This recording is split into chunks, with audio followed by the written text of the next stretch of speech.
Hello. I come to you from the sanctuary of the West Lawn United Methodist Church in Reading, Pennsylvania. I'm sitting here before the table in a place that has meant so much to me, as so many sacred memories and meanings. It's from this table that this past Sunday we celebrated Holy Communion. Yes, it's from this table that I fell backwards into the organ pit.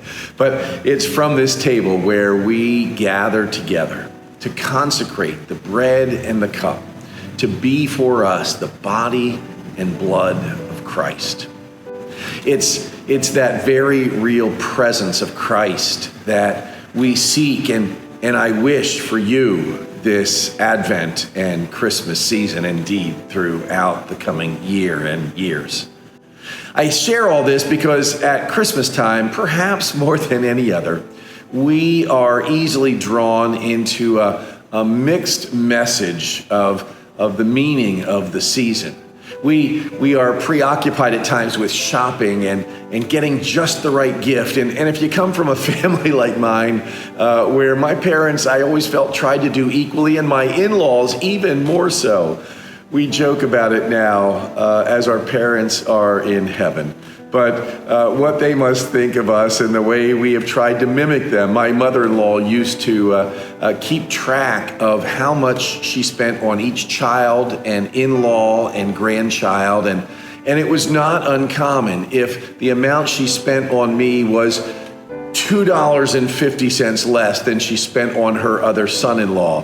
I might very well get a Christmas card with an envelope in it, and in that envelope would be the $2.50. Sometimes we become preoccupied with the materialistic side of Christmas. As my wife and I try to figure out how we're going to do a Christmas for children in Colorado and children here, for family and friends, we become sometimes preoccupied, sometimes obsessed with gifts, things that are never going to adequately convey our love. And so I would just encourage you this Christmas season, this Advent season, as we approach Christmas, to look for not so much the meaning of the presents under the tree, but of the meaning of the presence of God through Jesus Christ in your life. When we celebrate Holy Communion, we talk about the real presence of Christ with us through the bread and the cup. And I want you to know that I believe that God's presence can be made known here and now in our world and in our lives through ordinary people like you and I who make ourselves available to God. I shared a few years ago, and some of you I know remember, that one of my favorite Christmas movies is nothing overly religious, nothing religious at all, but Chevy Chase's Christmas Vacation. And I guess I love it because, one, of the whole slapstick comedy of Chevy Chase, and more importantly, I can relate to wanting to make Christmas perfect. I mean, ultimately, that's what the character in that movie did. Yes, he was over the top. Yes, it was ridiculous. Yes, it was, in my mind, funny. But what made it funny was how he was so over the top, trying to create the perfect Christmas. And the perfect Christmas is not going to be experienced by any gifts under the tree, by whatever special family meal we have, by maintaining family traditions of large gatherings. This year it's going to be different.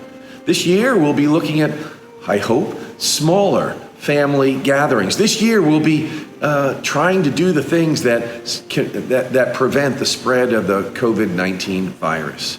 This year is going to be like, at least in my family, unlike any other we've ever experienced.